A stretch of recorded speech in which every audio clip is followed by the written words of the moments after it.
ಕೈ ಬಿಡೇನು, ಕೈ ಬಿಡೇನು, ಆ ಮಾತು ಹೇಳಿದ ತಾ ಹೇಳಿದ ನಲ್ಲವೇ. ನಾ ಕೈ ಬಿಡೇನು, ನಾ ಕೈ ಬಿಡೇನು, ಆ ಮಾತು ಹೇಳಿದ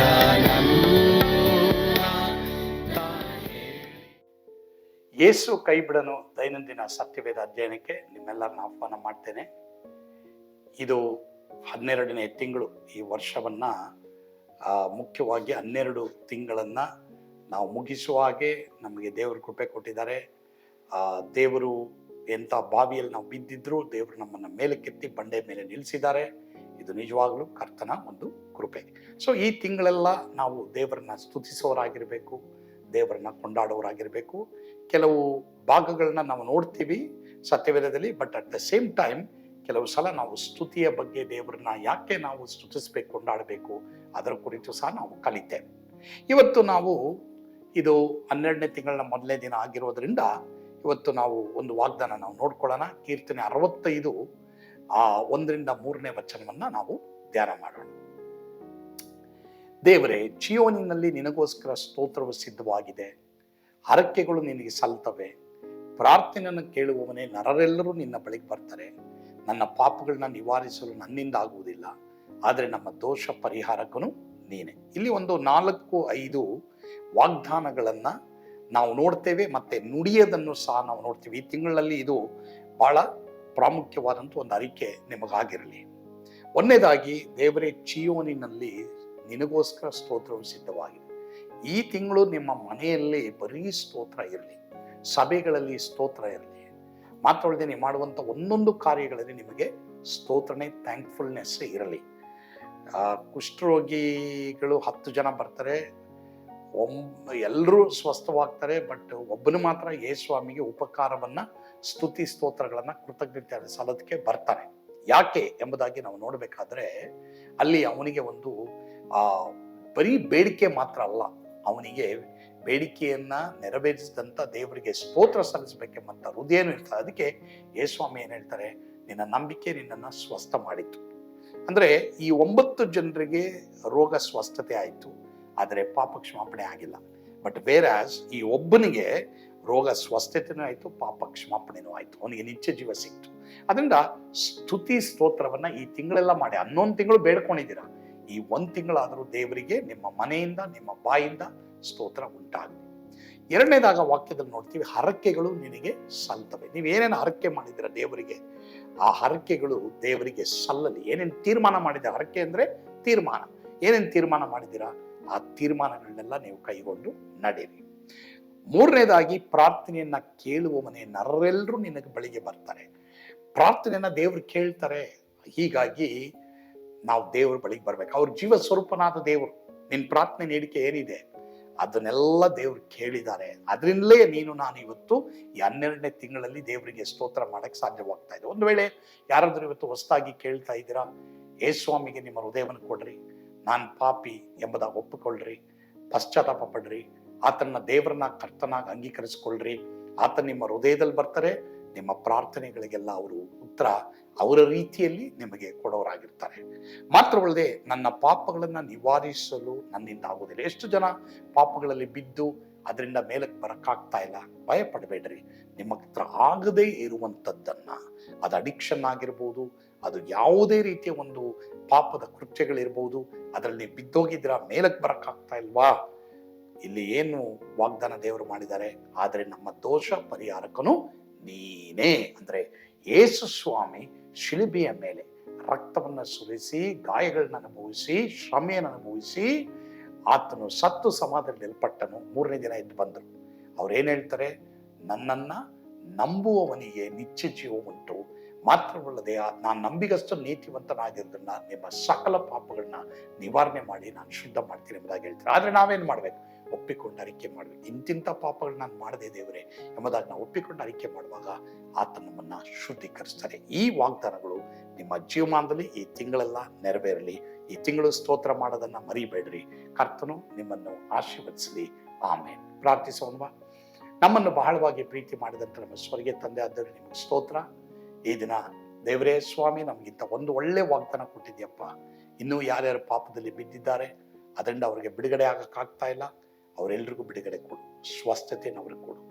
ಅದ್ಭುತ ಅವ್ರಿಗೆ ಮಾಡು. ಒಂದು ಸಮಾಧಾನ ಜೀವಿತ ಕೊಡು. ಯೇಸುವಿನ ಹೆಸರಿನಲ್ಲಿ ಪ್ರಾರ್ಥಿಸ್ತೇವೆ ಸ್ವಾಮಿ. ಆಮೇನ್. God bless you. ಸ್ವರ್ಗದ ಆನಂದ ನಿಮ್ಮೆಲ್ಲರನ್ನು ತುಂಬಿ ತುಳುಕಲಿ. ಆಮೇನ್.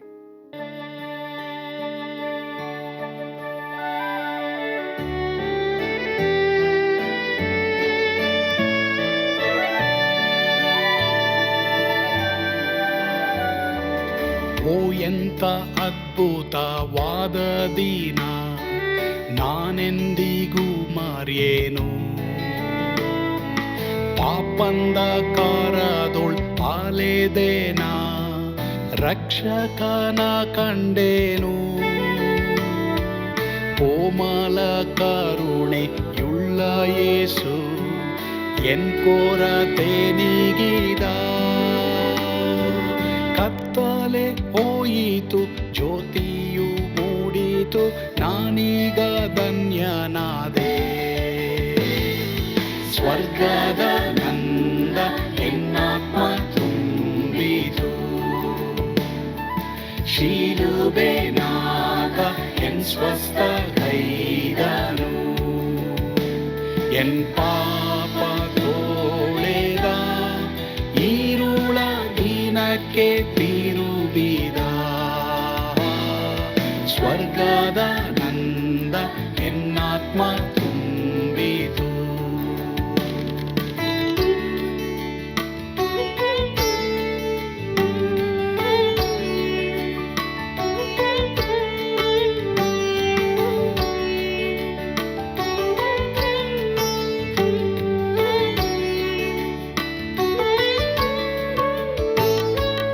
ಆತ್ಮನ ನೂತನ ಜನ್ಮದಿಂದ ದೇವಪುತ್ರನಾದೇನು.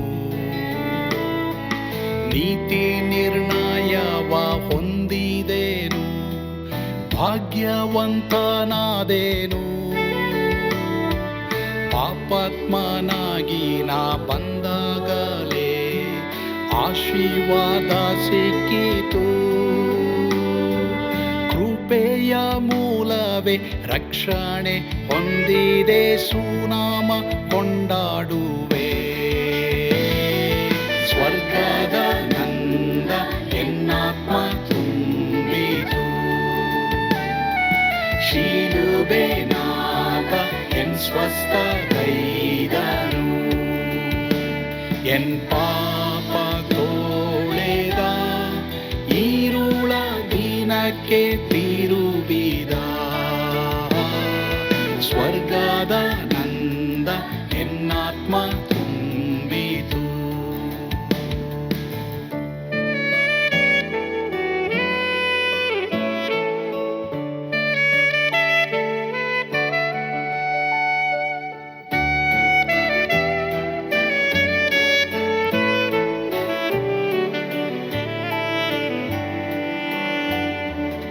ಅನಂತ ನಿರೀಕ್ಷೆ ಏನಾಗಿದೆ, ಕಾಲವು ತೀರಲಾಗಿ. ಸ್ವರ್ಗದ ಭವ್ಯ ಬಿಡಾರದಲ್ಲಿ ನಿತ್ಯವಾಗಿ ಇರುವೆ. ಶಿಲುಬೆ ನನಗೆ ಆಶ್ರಯವೇ, ನಂಬಿಕೆಗಾಧಾರವೇ. ನಿತ್ಯ ಐಶ್ವರ್ಯವ ದಿವ್ಯಾಶೀರ್ವಾದವ ಕರ್ತ ಇವನೇ ನಗೆ. ಸ್ವರ್ಗದ ನಂದ ಎನ್ನಾತ್ಮ ತುಂಬಿತು. ಶಿಲುಬೆನಾಥ ಎನ್ ಸ್ವಸ್ಥ ಕೈದನು. ಎನ್ ಪಾಪ ತೋಳೆದ, ಈರುಳ ದಿನಕ್ಕೆ